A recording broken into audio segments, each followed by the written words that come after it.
नमस्कार. मी डॉक्टर प्रतीक सलगर.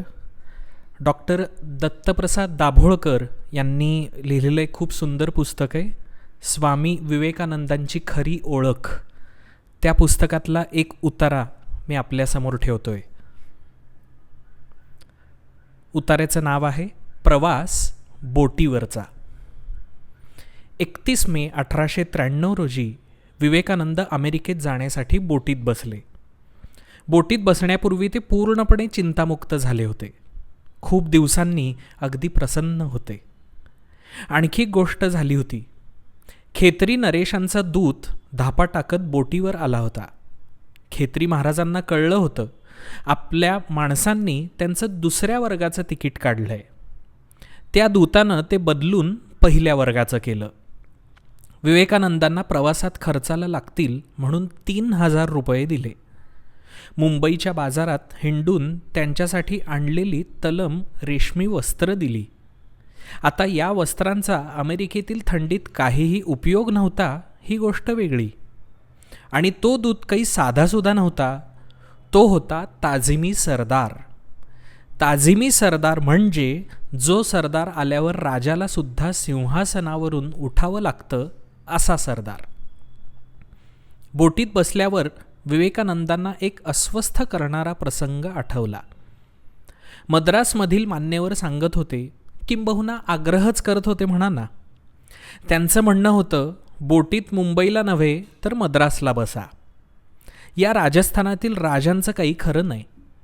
विवेकानंदांनी शेवटी 27 एप्रिल 1893 रोजी खेत्रीमधून डॉक्टर नजूड राव यांना पत्र लिहिलं. पत्रात लिहितात, मद्रास इथून बोटीवर चढण्यासाठी तुम्हा सर्वांची जी सूचना आहे त्याबद्दल मला हे सांगायचं आहे की ते आता शक्य नाही. तुमच्या मनात कोणते विचार आहेत हे मी जाणतो. खेत्रीचे राजेसाहेब किंवा माझे गुरुबंधू यापैकी कुणीही कधीही माझ्या मार्गात अडथळा निर्माण करणार नाहीत असं श्रीयुत भट्टाचार्यांना सांगा. राजेसाहेबांचं माझ्यावर खरोखरच अलोट प्रेम आहे. हे असले प्रसंग विवेकानंदांनी यापूर्वी आणि यानंतरही भारतभर हिंडताना झेलले आहेत. त्यामुळे ते पुढे एकदा म्हणतात, कसं होणार माझ्या या देशाचं? वेगवेगळ्या विभागात परस्पर संबंध नाही, परस्परांवर विश्वास नाही. विवेकानंदांचा हा प्रवास P&O कंपनीचा पेनिन्शुलर या जहाजातून होता. हा प्रवास 13,000 किलोमीटरपेक्षा थोडा अधिक होता आणि या प्रवासाला फक्त 2 महिने लागणार होते. त्यावेळची माणसं म्हणत होती, बघा विज्ञानानं केवढी प्रगती केली आहे, एवढा लांबचा प्रवास फक्त 2 महिन्यात होतोय. आणखी एक गोष्ट होती. आपली पॅसेंजर रेल्वे जशी प्रत्येक स्टेशनवर निवांतपणे थांबत पुढे जाते, उतारू उतरतात, आळोखे पिळोखे देतात, चहापाणी होतं, टिवल्या बावल्या करत पुन्हा हाशहुश करून गाडीत चढतात, तसं प्रत्येक ठिकाणी जहाज निवांतपणे मुक्काम करत असे. पहिला मुक्काम होता मुंबईपासून 1500 किलोमीटरवर असलेल्या सिलोनमध्ये. जहाज 1 दिवस थांबणार होतं. प्रवाशांसाठी सिलोन पाहण्याची परवानगी आणि सोय या दोन्ही गोष्टी होत्या. सिंगापूर, मलाया, सुमात्रा यांचं धावतं दर्शन होतं. पेनांगला थोडा वेळ थांबून जहाजानं हाँगकाँग गाठलं. तिथे मुक्काम, मग जपान, तिथला मुक्काम, मग पुढचा प्रवास. या प्रवासातील 3 गोष्टी फार महत्त्वाच्या आहेत. विवेकानंदांच्या त्यावेळच्या पत्रात धर्मचिंतन अजिबात नाही. भिरभिरत्या नजरेनं ते हे देश, तिथली माणसं समजून घेत आहेत. इतिहासानं फारशी नोंद न घेतलेल्या गोष्टींची नोंद करून इतिहासातले संदर्भ जोडत आहेत. दुसरी गोष्ट म्हणजे अस्वस्थ होऊन मित्राला भलं मोठं पत्र लिहित आहेत. इतिहासानं फारशी किंवा अजिबात नोंद न घेतलेली गोष्ट म्हणजे त्याच बोटीत जमशेदजी टाटा आहेत आणि टाटा व विवेकानंद यांचा विचारविनिमय झाला. आपल्या देशाचं नवनिर्माण करण्यासाठी आपण काय करायला हवं हे प्रसिद्धीच्या झोतात अजिबात नसलेले 30 वर्षांचे विवेकानंद टाटांना समजावून देत आहेत. हाँगकाँगला त्यांच्या जहाजाभोवती अनेक नावा गोळा झाल्या. बोटीवरील लोकांना हाँगकाँग पाहायचं असेल तर ते हाँगकाँग पाहण्यासाठी जाऊ शकतात. विवेकानंदांनी काय पाहिलं? त्यांचं टिपण सांगतं, चीनी लोक कष्टाळू आहेत, पण दिवस रात्रीचे हे सगळे कष्ट केवळ अर्धपोटी झोपण्यासाठी उपयोगी आहेत. नावेवरील सुकाणू स्त्रिया सांभाळत असत. मोठमोठी ओझी इकडून तिकडे किंवा एका होडीवरून दुसऱ्या होडीत ठेवण्यासाठी हमालांची गर्दी होती. त्यातच या स्त्रिया वावरत होत्या. त्यांच्या पाठीवर एका कापडाच्या झोळीत त्यांची तान्ही बालकं होती. त्यांना आपल्या इवल्याशा हातापायांची हालचाल करता यावी त्यासाठी ते झोळीच्या बाहेर मोकळे राहतील अशी सोय केलेली होती. मात्र पाहणाऱ्यांना वाटे त्या मुलांना आता इजा पोहोचणार, पण ती त्यांना पोहोचू न देता त्यांच्या आया इकडून तिकडे सहजपणे जात असत. भोवतालच्या कोलाहलाचा कोणताही स्पर्श आपल्याला होऊ न देता भिरभिरत्या पण निरागस डोळ्यांनी आणि मनांनी टुकूटुकू इकडे तिकडे पाहणारी ती तान्ही मुलं पाहून ऐहिकात वावरत असून त्यातील उपाधींची छाया आपल्या मनावर न पडू देणाऱ्या स्थितप्रज्ञाची आठवण मला झाली. सिंकियांग नदीवर सुमारे 120 किलोमीटर अंतरावर असलेल्या कॅन्टन या महत्त्वाच्या शहराला विवेकानंदांनी सहप्रवाशांबरोबर भेट दिली. शहरात हिंडल्यामुळे चीनी लोकांचं त्यांना जवळून दर्शन घडलं. विवेकानंद लिहितात, चीनी स्त्रियांची पावलं लहानपणापासून आवळून बांधून ठेवलेली असतात, ती मोठी होऊ नयेत म्हणून. लहान पावलं हे सौंदर्याचं लक्षण मानतात, त्यामुळे त्या स्त्रियांना नीट हालचाल करता येत नाही. त्या भेलकांडल्यासारख्या कशा तरी चालतात. ही सनातन सभ्यता कोणते वेडे संस्कार बरोबर घेऊन वाटचाल करते. विवेकानंद इथेच थांबत नाहीत. ते लिहितात, उच्च वर्णातील आणि उच्च वर्गातील इथली माणसं भारतातील उच्चवर्णीयांसारखी वागतायत. ती माणसं आपल्या स्त्रियांना आतल्या खोलीत ठेवतात. परपुरुषांना त्यांचं दर्शन झालं तर त्यांना पाप लागेल असं समजतात. भारत आणि चीन यांच्यातील सामाजिक आणि सांस्कृतिक धागे शोधताना विवेकानंद आणखी पुढे जातात. कॅन्टनमध्ये विवेकानंदांनी अनेक बुद्ध मंदिरं पाहिली. त्यातलं सर्वात मोठं होतं ते चीनमधला पहिला बुद्धधर्मी सम्राट आणि त्याचे 500 शिष्य यांच्या स्मरणार्थ उभारलेलं. भगवान बुद्धाची भव्य मूर्ती होती. त्याच्या पायाशी ध्यानस्थ बसलेला सम्राट आणि त्याच्या भोवताली त्याचे 500 शिष्य त्यांच्या लाकडाच्या मूर्ती होत्या. विवेकानंदांनी त्या शिष्यांचे चेहरे नीट पाहिले. त्यांना त्या चेहऱ्यात आणि बंगाली माणसांच्या चेहऱ्यात खूप साम्य आढळलं. त्या मंदिरात आणि इतर मंदिरात बंगाली लिपीत लिहिलेले संस्कृत व अर्धमागधी भाषेतील मंत्र भिंतीवर लिहिलेले आढळले. इतिहासानं नोंद न घेतलेल्या गोष्टींची विवेकानंद नोंद घेत आहेत. याविषयीचं त्यांचं चिंतन पुढे कायम सुरू आहे. नंतर बेलूर मठात त्यांनी शिष्यांना अस्वस्थ होऊन एक प्रश्न विचारला आणि त्याचं उत्तर स्वतःच दिलं. आजही अवघड वाटणारा प्रवासातील अनंत अडचणी आणि पूर्णपणे वेगळी व अवघड भाषा या गोष्टींची पर्वा न करता भारावून बौद्ध धर्म चीन, कोरिया, जपान असा कसा पोचला असेल? आणि हा असा बौद्ध भारतातून कायमचा हद्दपार कसा झाला? शंकराचार्यांनी किती बौद्ध श्रमणांना वादात हरवून जाळून मारलं? धर्माचा शोध विवेकानंद वेगळ्या अंगानंही घेतात. मंदिरं पाहिली, आता एखादा बौद्ध मठ पाहायचा आहे असं विवेकानंदांनी वाटाड्याला सांगितलं. तिथे परकीयांना अजिबात प्रवेश देत नाहीत असं वाटाड्यांनी सांगितलं. त्यांनी त्यांच्या पद्धतीनं वाटाड्याची समजूत काढली आणि म्हणाले, मला फक्त मठाच्या दारापर्यंत ने, तू लांब उभा राहा. मात्र भारतातील योगी या शब्दाचा चीनी भाषेतला प्रतिशब्द सांग. विवेकानंद दाराजवळ गेले. दंडुके घेऊन त्यांना हाकलण्यासाठी सेवक धावून आले. दूर उभा असलेला वाटाड्या घाबरला होता. विवेकानंद शांत होते. विवेकानंदांनी दोन्ही हात वर केले. चीनी भाषेतील योगी हा शब्द मोठ्या आवाजात उच्चारला. अंगावर भगवी वस्त्र असलेला योगी. सेवकांनी वाकून त्यांना प्रणाम केला आदरानं त्यांना आत नेलं. चीनी भाषेत त्यांना विनवणी करू लागले. मग विवेकानंदांनी वाटाड्याला बोलवलं. तो म्हणाला, त्यांना पिशाच्य आणि भूतकेथ यांच्यापासून बाधा होऊ नये म्हणून तुमच्याकडून ताईत हवेत. आता आली का पंचाईत? विवेकानंदांचा मंत्र तंत्र गंडे दोरे यावर अजिबात विश्वास नव्हता. आता त्यांचं काहीतरी समाधान करणं आवश्यक होतं. विवेकानंदांनी आपल्या झोळीतून एक कागद काढला. डोळे मिटून मंत्र म्हणत त्या कागदाचे उभे आडवे तुकडे केले. त्यांच्यावर उभ्या आडव्या रेषा, अधेमध्ये स्वस्तिक, कुठेतरी ओम असं करत पुन्हा त्यांना मुठीत घेऊन डोळे मिटून मंत्र म्हटले. त्या सेवकांनी त्या चिठ्ठ्या आदरानं डोक्याला लावल्या. विवेकानंदांना जाणवलं की धर्म बदलूनही अंधश्रद्धा बदलत नाही. त्याबरोबर घेऊनच माणूस धर्मांतर करतो. त्याचं दारिद्र्य आणि अस्वच्छता त्याच्याबरोबरच राहतात.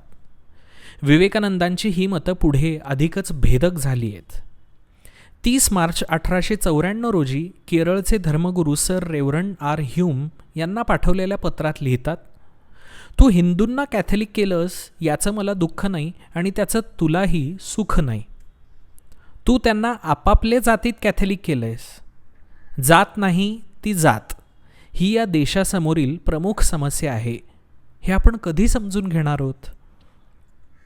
विवेकानंदांना जग पाहायचं होतं, समजून घ्यायचं होतं. हाँगकाँग सोडल्यावर जहाज जपानमधील नागासाकी या बंदरात थांबलं. जपान पाहून विवेकानंद आनंदित झाले. पुढे योकोहामाला गेले. त्यांनी यावेळेत ओसाका, कियोटो आणि टोकियो ही 3 शहरं पाहिली. विवेकानंद लिहितात, डिट्टो एकसारखे असलेले भारत आणि चीन, घाण आणि दारिद्र्य सर्वत्र पसरलेलं. या 2 प्राचीन संस्कृतीत आणि जपानमध्ये केवढा प्रचंड फरक आहे. सगळे लोक, सगळी शहरं स्वच्छ, सुंदर आणि नीटनेटकी आहेत. सगळे रस्ते रुंद, सरळ आणि दगडांनी पक्के बांधलेले आहेत. सर्व शहरांच्या आणि खेड्यांच्या मागे देवदार वृक्षांनी भरलेल्या आणि हिरव्यागार अशा टेकड्या आहेत. जवळजवळ प्रत्येक घराच्या मागील बाजूला जपानी पद्धतीचा बगीचा. घरात आणि गावात सर्वत्र हिरवळ. लहान लहान छोटे कृत्रिम झरे, त्यांच्यावर छोटे आखीव दगडी पूल. सगळं वातावरण मंतरलेलं आणि मन प्रसन्न करणारं. जपानच्या मध्यभागात असलेली 3 मोठी शहरं मी पाहिली. पहिलं ओसाका. इथे मोठाल्या उद्योगधंद्यांचे कारखाने आहेत. दुसरं पूर्वी राजधानीचं शहर असलेलं क्योटो आणि तिसरं आज राजधानीचं शहर असलेलं टोकियो. कलकत्त्याच्या जवळपास दुप्पट लोकसंख्या असलेलं, मात्र स्वच्छ, सुंदर, नीटनेटकं. त्यांचे आगपेट्यांचे कारखाने मी पाहिले. सुंदर, विस्मयकारक. जवळजवळ प्रत्येक गोष्ट आपल्या देशात बनवण्याचा जपानी लोकांचा निर्धार आहे. विवेकानंद इथेच थांबत नाहीत. ते विचारतात, एक वेळ प्रगत आणि समृद्ध असलेले भारत आणि चीन हे देश पेंढा भरलेल्या वाघासारखे काय आहेत? या 2 देशात प्रवाही विचार नाहीत. हे देश म्हणजे साठलेल्या पाण्याचं डबकं, वर शेवाळ पसरलेलं. विवेकानंद एक महत्त्वाची नोंद करतात, धर्म महत्त्वाचाच. मग एकच धर्म असलेल्या चीन आणि जपान यात एवढा फरक का? विज्ञान, स्वदेशी आणि प्रवाही नवे विचार यांच्या त्रिवेणी संगमावर देश उभे करावे लागतात. विवेकानंदांनी अस्वस्थ होऊन शिष्यांना पाठवलेल्या पत्रात अंगार आहे. शब्द आग ओकतायत. वाटतं बरं झालं विवेकानंदांचे शिष्य नव्हतो म्हणून सुटलो. योकोहामा येथून 10 जुलै 1893 रोजी अळसिंग पेरुमल आणि इतर शिष्यांना पाठवलेल्या पत्रात ते लिहितात, तुमचं सगळं आयुष्य तुम्ही व्यर्थ बडबड करण्यात घालवता. इथे या लोकांना पहा आणि नकळत आपलं तोंड तुम्ही शरमेनं लपवाल. तुम्हा लोकांना म्हातारचळ झालाय. आपला देश सोडून इतर देशात प्रवास केल्यानं तुमचा धर्म वाटतो. खोल रुजलेल्या भोळसट कल्पनांचं सारखं वाढणारं ओझं आपल्या डोक्यावर घेऊन शेकडो वर्ष तुम्ही स्वस्थ बसलात. काय खावं, काय खाऊ नये, काय शुद्ध, काय अशुद्ध, सोवळं आणि ओवळं या भंपक कल्पनांची शास्त्रशुद्ध, शास्त्रसंगत, शास्त्रसंमत चर्चा करत तुम्ही शेकडो वर्ष आपली बुद्धी खर्च केली आहे. खरं सांगू, हजारो वर्षांच्या अविरत सामाजिक आणि धार्मिक अत्याचारामुळं माणुसकीचा एक अंशही आज तुमच्यात शिल्लक नाही. तुमची अवस्था भयानक आहे आणि तुम्ही काय करत आहात? वेडपटांनो, हातात पुस्तक घेऊन धर्मग्रंथातील किंवा युरोपियन लोकांच्या मेंदूतून निघालेल्या काही विचारांचा त्याचा अर्थ न समजता घोकंपट्टी करत आहात. 30 रुपयांची कारकुनी मिळवण्यासाठी तुमचा केवढा आटापिटा. हेच जणू काही आज तुमच्या जीवनाचं एकमेव ध्येय आहे. आणि कधीकधी आपले हात गगनाला टेकावेत म्हणून तुम्ही वकील होण्यासाठी धडपडता. भारतीय तरुणांनी आज हीच तुमची सर्वोच्च महत्त्वाकांक्षा आहे असं मानलंय. त्यातून पुन्हा तुम्ही विद्यार्थी असतानाच बाबा मला खायला द्या, बाबा मला खायला द्या असं ओरडणाऱ्या मुलांचं लेंढार लावून घेणं हाच तुमचा पुरुषार्थ आहे. तुमची पुस्तकं, तुमचे गाऊन आणि तुमच्या पदव्या या सगळ्यांसकट तुम्हाला बुडवून टाकेन एवढं पाणी समुद्रात नाही आहे का? सगळं विसरा. तुम्ही सगळेजण सर्वप्रथम माणूस बना. प्रगतीला नेहमीच विरोध करणाऱ्या पुरोहितांची हकालपट्टी करा, कारण ते स्वतःमध्ये कधीही सुधारणा करणार नाहीत. शतकानुशतकं चालत आलेल्या खुळचट समजुती आणि अत्याचार यातून त्यांचा जन्म झालाय. त्यांची हृदयं कधीही विशाल बनणार नाहीत. म्हणून आधी ही पुरोहितगिरी समूळ नष्ट करा. माणूस व्हा. आपल्या छोट्याशा डबक्यातून बाहेर या आणि पहा इतर देश कसे प्रगतीच्या मार्गावर घोडदौड करतायत. माणसावर तुमचं प्रेम आहे का? आपल्या देशावर तुमचं प्रेम आहे का? असेल तर आपण सर्वांनी अधिक चांगलं होण्यासाठी, अधिक उन्नत होण्यासाठी प्राणपणाला लावून प्रयत्न केला पाहिजे. घरच्या माणसांनी, जवळच्या माणसांनी अश्रू ढाळले तरी मागे वळून पाहू नका. आता फक्त पुढं जायचंय. भारत मातेला आज कमीत कमी 1000 तरुण माणसांचं बलिदान हवंय. लक्षात ठेवा, मी म्हणतो माणसांचं हवंय, पशूंचं नव्हे. तुमची ही चैतन्यशून्य वागणूक, क्रियाशून्य सभ्यता कायमची उद्ध्वस्त करण्यासाठीच ईश्वरानं इंग्रज सरकारला भारतात पाठवलंय आणि मुख्यतः मद्रासी लोकांनी इंग्रजांना भारतात वसवण्यासाठी प्रथम सहाय्य केलं. समाजाला नवीन स्वरूप देण्यासाठी जीव तोडून प्रयत्न करणारे, गरिबांबद्दल सहानुभूती बाळगणारे, भुकेलेल्यांना अन्न आणि रयतेला शिक्षण देण्यासाठी जीवनातील ऐहिक सुख झुगारून देणारे आणि सगळ्यात महत्त्वाचं म्हणजे पूर्वजांच्या अत्याचारामुळे ज्यांची पशुवत दशा झाली आहे अशा आपल्या भाऊ बहिणींना पुन्हा माणूस बनवण्यासाठी आमरण झटणारे असे प्रामाणिक आणि कणखर किती तरुण मद्रास मला आता पुरवणारे? हा एक साधा प्रश्न मी तुम्हाला विचारतोय. आणि हे एवढं खरमरीत पत्र लिहिल्यावर शिष्यांवर एक फुंकर म्हणून 2 ओळीचा ताक म्हणजे ताजा कलम. धीर धरा. शांत आणि संयमित पण पोलादी मनानं कार्य करायला हवं, हे कायम लक्षात ठेवा. वर्तमानपत्रातील प्रसिद्धी किंवा नावलौकिक हे आयुष्यातलं ध्येय असू शकत नाही, हे लक्षात ठेवा. देश, तिथली माणसं, तिथली रचना समजून घेणं आणि शिष्यांचं प्रबोधन करणं एवढ्यावरच विवेकानंद थांबलेले नाहीत. प्रसिद्धीचं कोणतंही वलय नसलेला 30 वर्षांचा हा माणूस सरळ जमशेदजी टाटा यांना आपल्या देशाचं नवनिर्माण कसं करावं हे सांगतोय. टाटा ऐकतायत. विवेकानंद म्हणतात, धर्माचा आधार घेऊन आपल्याला धर्मातील अपप्रवृत्तीवर प्रघात करावा लागेल. भारतात राजकारणसुद्धा धर्माच्या आधारेच करावं लागेल. महत्त्वाचं म्हणजे भारताची आणि सगळ्या जगाची आज खरी गरज आहे ती धर्म आणि विज्ञान यांचा समन्वय घडवून आणण्याची. टाटा विवेकानंदांच्या विचारांनी किती प्रभावित झालेत माहिती आहे तुम्हाला? त्यानंतर 5 वर्षांनी 23 नोव्हेंबर 1897 रोजी टाटा विवेकानंदांना पाठवलेल्या पत्रात लिहितात, स्वामी, जपानच्या प्रवासादरम्यान आपल्या सहवासात काही दिवस घालवायला मिळाले हे मी माझं परमभाग्य समजतो. विज्ञान आणि धर्म यांची सांगड घालणं गरजेचं आहे, हे मला पूर्णपणे पटलं आहे. आता मी बेंगलोरला इंडियन इन्स्टिट्यूट ऑफ सायन्स ही जागतिक दर्जाची एक विज्ञान संस्था स्थापन करतोय. या संस्थेच्या उभारणीला प्रचंड खर्च येणार. या संस्थेला माझा 3रा मुलगा समजतो, म्हणून माझ्या स्थावर जंगम मिळकतीमधील 3रा हिस्सा ही संस्था उभी करायला आणि चालवायला खर्च होईल.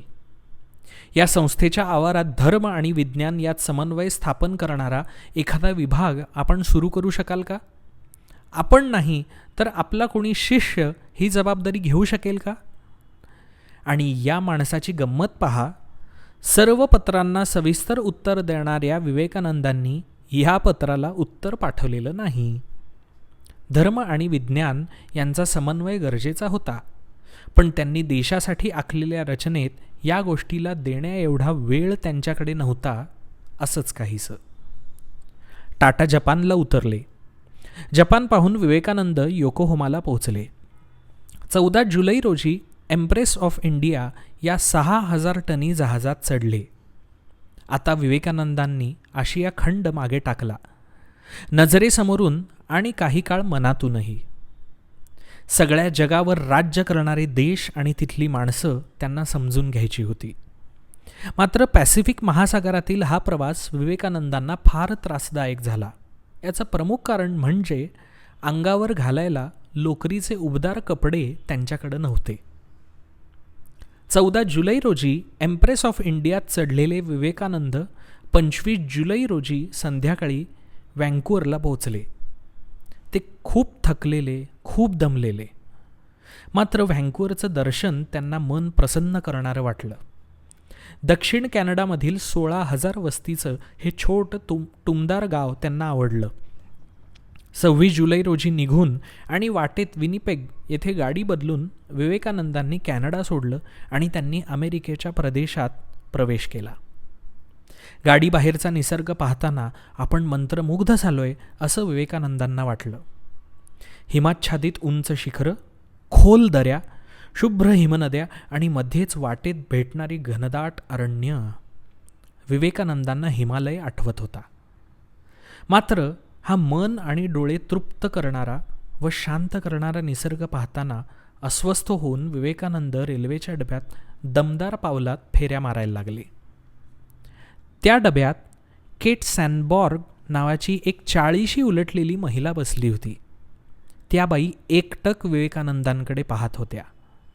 त्या बाई त्या डब्यात नसत्या तर विवेकानंदांचं काही खरं नव्हतं. आल्या पावली त्यांना भारतात परत जावं लागलं असतं. नियती आणि आपण ज्याला योगायोगाचं गणित म्हणतो यांनी एक विलक्षण योग जुळवून आणला होता. आता विवेकानंद अमेरिकेत राहणार होते. सर्व धर्म परिषदेपर्यंतचा प्रवास करू शकणार होते. कोण होत्या या केट सॅनबॉर्ग? त्या अमेरिकेतील मेटाकाफ इथल्या स्मिथ कॉलेजात भाषाशास्त्र शिकवणाऱ्या प्राध्यापिका होत्या. त्या तशा तुकारामांच्या जातीतल्या होत्या. आमुच्या घरी शब्दांचीच रत्ने म्हणून अभिमानानं सांगणाऱ्या. त्यांच्याजवळ शब्द भांडार होतं आणि भाषेवर त्यांची विलक्षण पकड होती. भाषण कसं द्यावं आणि श्रोत्यांना खिळवून कसं ठेवावं ही उपजत जन्मजात कला त्यांनी नंतर अभ्यासातून आणि अनुभवातून पूर्णत्वाला नेली होती. त्यांचं भाषण आहे असं समजल्यावर श्रोते पत्ता शोधत येत आणि त्या श्रोत्यांना खिळवून ठेवत. त्यांची पुस्तकं पुन्हा पुन्हा वाचली जात. त्यावर चर्चासत्र होत आणि वाचक त्यांच्या पुढच्या पुस्तकांची वाट पाहत असत. त्या माणसांच्यात रमत. त्यांच्या घरी लेखक, विचारवंत, कवी यांची मैफिल नेहमी भरलेली असे. सांगण्याचा मुद्दा हा की या अशा केट सॅनबॉर्ग नावाच्या प्राध्यापिका संमोहित होऊन अस्वस्थ मनस्थितीतल्या डब्यात येरझाऱ्या घालणाऱ्या त्या राजकुमाराकडं एकटक पाहत होत्या. त्यांना त्यावेळी विवेकानंद कसे दिसले? त्यांना रोजनिशी लिहिण्याची सवय होती. त्यांनी लिहिलंय, मी संमोहित झाले होते. त्यांचं रुबाबदार व्यक्तिमत्व हा पौरुषाचा एक उत्तुंग विलोभनीय आविष्कार होता. उंची 6 फूट 2 इंच, उमललेल्या गुलाबासारखं देखणं रूप. चालत असताना त्यांची पावलं आणि दमदार राजेशाही डौलात पडत होती की जणू सगळ्या जगावर यांचंच राज्य आहे. शांत टपोरे काळे भोर डोळे, पण ते जणू सांगत होते, मला जर का डिवचलत तर मी अंगार बाहेर फेकीन. बाई संमोहित अवस्थेत आहेत. त्यांनी त्यांची उंची 6 फूट 2 इंच अशी लिहिली आहे. किंवा कदाचित विवेकानंदांनी डोक्यावर त्यांचा तो रुबाबदार फेटा बांधलेला असेल, कारण विवेकानंदांची उंची 6 फुटांहून सुद्धा कमी आहे. असो, पुढे ते लिहितात, माझ्या मनात संभ्रम होता, हा साधू संन्यासी आहे की राजकुमार आहे की एखादा महाराजा. मला तीव्रतेनं वाटत होतं त्यांच्याशी बोलावं, त्यांना समजून घ्यावं, पण मनात एक अडचण होती. या भारतीय माणसांचं इंग्रजी फार ओबडधोबड असतं. ते भाषेची पार वाट लावतात. तो असा अडाणी माणसासारखा अडाणी भाषेत बोलला तर माझ्या मनातली त्यांची प्रतिमा मलिन होईल. त्यांच्याशी बोलू नये, फक्त त्यांची रुबाबदार चाल निरखावी, मनात साठवावी. पण शेवटी मला राहावलं नाही. मी त्यांना थांबवलं. त्यांच्याशी बोलायला सुरुवात केली आणि मी हवेत उडाले. त्यांचं इंग्रजी माझ्यापेक्षाही चांगलं होतं. भाषेवरची त्यांची पकड मजबूत होती. त्यांच्याजवळ अपार शब्दभांडार होतं. इंग्रजी भाषेतील शब्दांच्या तरल छटा त्यांना माहीत होत्या. वाक्य कसं बनवावं, वाकवावं, फिरवावं आणि मग सहजपणे कसं फेकावं हे त्यांना माहीत होतं. हा सर्व धर्म परिषदेसाठी आलाय म्हटल्यावर मडकं तपासावं म्हणून मी त्यांना बायबलमधील काही गूढ कूट प्रश्न विचारले. कुराण आणि गीता यांचा आधार घेऊन त्यांनी मला बायबल समजावून द्यायला सुरुवात केली. हे जरा जास्तच होतं. एखादा माणूस फार रुबाब करायला लागला तर त्याला आपल्या गल्लीत आणावं लागतं. मी विषय बदलला आणि मी माझ्या आवडत्या साहित्याच्या प्रांतात शिरले आणि मला एका पाठोपाठ एक धक्के बसू लागले. प्राचीन आणि अर्वाचीन साहित्याशी त्यांची मैत्री होती. विज्ञान हा तर त्यांचाच प्रांत होता. शेक्सपियर किंवा लाँगफेलो किंवा टेनिसन यांची वचनं त्यांना पाठ होती. डार्विन आणि गॅलिलिओ हे जणू काही त्यांचे मित्र होते. माझे आवडते वर्ड्सवर्थ आणि बायरन त्यांना मुखोद्गत होते. जणू काही या कवींनी या कविता यांच्यासाठीच लिहिल्या होत्या. जगातील कुठलाही धर्म किंवा संप्रदाय चर्चेला घ्या, साहित्य किंवा विज्ञान हे विषय पुढे करा. मला यातली फारशी माहिती नाही हे ते मला हसत हसत पटवून देत होते. चकित करणारं वाचन, स्मरणशक्ती, बुद्धिमत्ता आणि प्रचंड पण नम्र असा आत्मविश्वास. त्यांची एक गोष्ट अगदी सहजपणे जाणवत होती. सर्व धर्म आणि पंथ यांच्याबद्दल त्यांच्या मनात सारखाच आदर आहे. मी त्यांना माझं ओळखपत्र दिलं. आदरयुक्त शब्दात विनंती केली, स्वामी, वेळ काढून माझ्या घरी या. बेफिकीरपणे ते म्हणाले, एकूणच कठीणच दिसतंय, मात्र वेळ मिळाला तर अगदी नक्की येईन. विवेकानंदांना त्यावेळी पुसटशीही कल्पना नसेल की पुढचे 5 आठवडे या बाई अमेरिकेतील त्यांच्या तारणहार असतील.